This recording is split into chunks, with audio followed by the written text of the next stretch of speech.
दोस्तों, assistant loco pilot की training कितने दिनों की होती है, ये सवाल अक्सर आपके मन में आता होगा।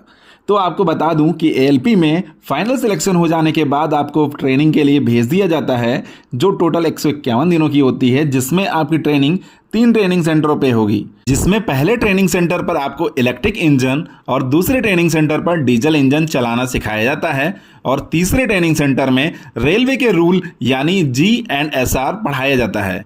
तीनों ट्रेनिंग सेंटरों पर अलग अलग एग्जाम्स होंगे और आपकी तीनों एग्जाम में पास होना कंपलसरी होता है। वीडियो पसंद आई हो तो चैनल को जरूर सब्सक्राइब करें। धन्यवाद।